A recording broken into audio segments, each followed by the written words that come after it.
Hey guys, this is a quick preview video of one of the features I've been working on for the upcoming 1.3 update for the Animal Behavior Kit. For the past few weeks, I've been kind of quiet, but I've been working really hard on several new features that I'm going to be showing you guys in the next few weeks, and they're all coming for the 1.3 release. The first few things that I wanted to show you guys today were related to the population control system. And I've made some small improvements, but I think they're all very good quality of life improvements. You can see here that I have a pretty decently sized map with a population control blueprint here and 4 different spawn points.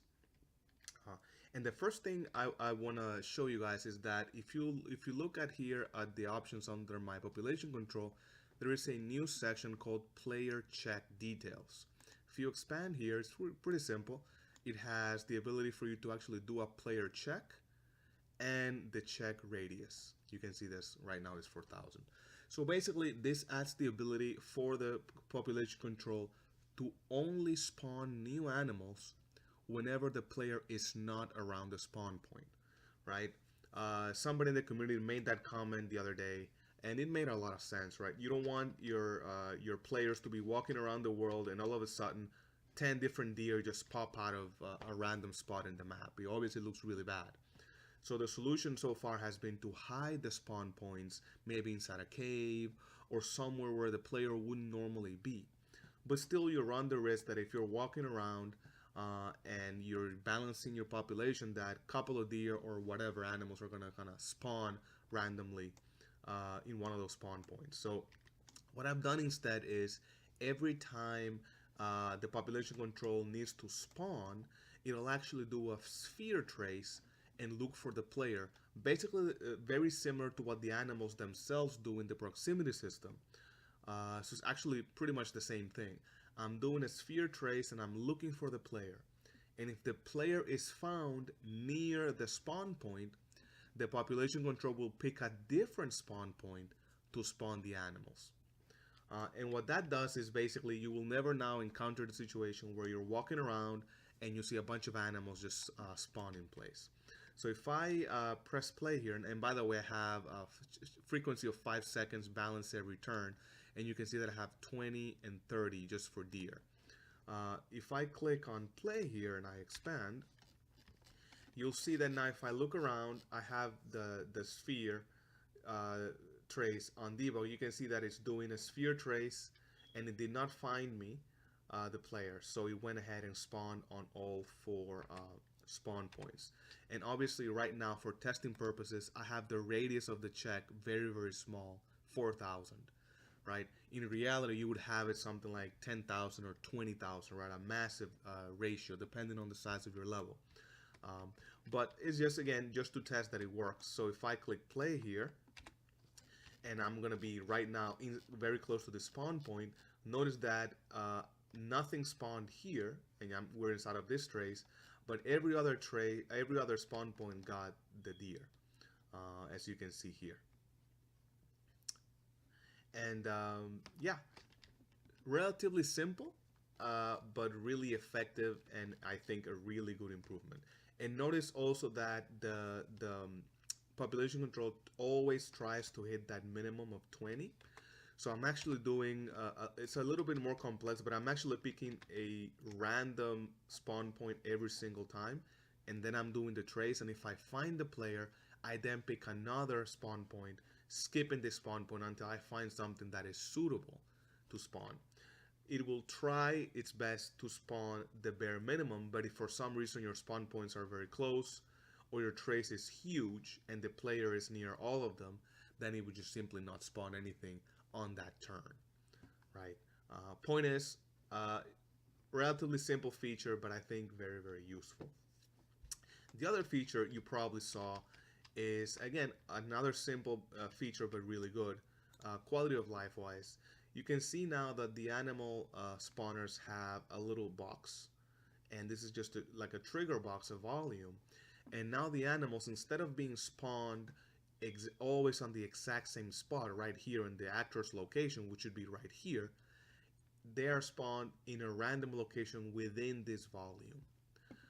So what that means is that the animals will no longer get stuck when they're spawned, right? So a lot of times, if you're balancing the return and you spawn 10 animals at the same time, sometimes they could get stuck on the ground depending on how you had your spawner. But now, if I click play here and then I eject, you can see now that the animals spawn in a random location, you can see, within the volume, as opposed to spawning in the exact same place every time. And what that does, again, is it prevents the animals from getting stuck because they're spawning, you see it there, one on top of the other. So again, really nice, and you can make sure that this area here is really big, for example, to add even more randomness to the spawn point. In this case, the spawn is small, but you can always come here and grab the volume itself and scale it, and then have that much bigger. And the last thing I wanted to show you guys in this quick video is, again, another request from the community. One of you guys had made a comment several times about the ability to specify a ratio between male and female species. And at first, when I first thought about it, I thought it was going to be really complicated because of the way the code is calculated, but it ended up being a little bit simpler than I thought, so I went ahead and added it. So now, if you look at the species detail and you open here, for every species, now you'll see that there's a new field called male to female ratio. So the first X would be the male ratio and the Y would be the female ratio. So the way to read this is, for every one male, there will be one female. And that's the default. So right now, if I click play, you'll see under male and female, for the minimum of 20, we spawn 10 male and 10 female. But it's true that a lot of species, for example, lions or tigers or whatever, usually there will be more females to the male, right? So now you can say something like, okay, well, for every male, I want it to be 3 females, right? And now if I click play and we wait for the spawn, notice that now out of the 20, we have 5 males and 15 females, still keeping track of the minimum that you have. In this case, only $5 and 15 does. So again, really nice, right? And you can take this to the extreme, right? 1 out of 10, for example. If you wanted something extreme, like the males are very rare, and you can click play here and you'll see that now you get probably 1 male out of the 20 in this case, 1 male and 19 females to complete that 20, right? So it's really fun to play around with this, and obviously you can do it the opposite, more males than females. And in this case, I'm gonna make the minimum 22, and then out of the 22, you have 2 males and 20 females, right? For every 1 male, you have 10 females. So you can see here that now these are small improvements, but make the population control system much nicer, in my opinion. They will not spawn near the player anymore. You can actually select your ratio on the genders per species, and the spawning area, instead of being a single point where the AI can get stuck, is now an area that you can expand, giving you even more randomness when you spawn your animals. That's pretty much it, guys. There's a lot more coming for 1.3, but I just wanted to share this quick update video. Let me know what you think. Hopefully you guys that made the suggestions are happy and are excited for 1.3. There are some really big features that are coming up later that I'm still not ready to show. So keep an eye out for more videos coming up later. Thank you guys so much, and I'll see you in the next video.